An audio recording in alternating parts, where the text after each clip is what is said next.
Сергей Казимирович, результат оказался неутешительным. В чем вы видите, возможно, главная проблема, которая была присуща для этого матча? Ошибки, наверное, такие, которые мы сделали в обороне.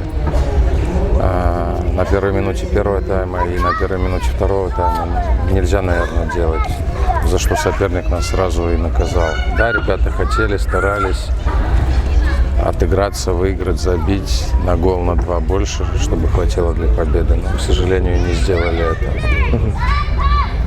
Было несколько, в том числе, спорных моментов с голами, например, когда изначально судья там поднял флажок, что это все-таки был офсайд, потом его не было, потом желтая карточка, которая стала красной для Митерева. Как вы оцениваете судейство в этой игре?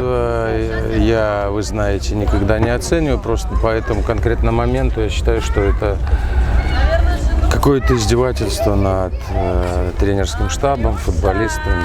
Засчитать, отменить, опять засчитать. Ни больше, ни меньше. Многие болельщики сегодня спрашивали, почему все-таки Фомичева не было в стартовой заявке. Это травма? Нет, не травма, это наше решение, это наша кухня, наши вопросы. Хорошо. С Валерой все в порядке, он готовится к следующей игре с Нахтаном. Отлично. И, соответственно, следующая игра, тоже сильный соперник. Будут ли какие-то новые домашние заготовки? Сможем ли чем-то удивить достаточно известного и сильного соперника? Я надеюсь и верю, что удивим в первую очередь наших преданных болельщиков результатом победы. А соперник сильно, не сильно здесь, опять же повторю, счет зависит от нас. Мы любому сопернику можем отдать очки, и у любого соперника очки эти забрать.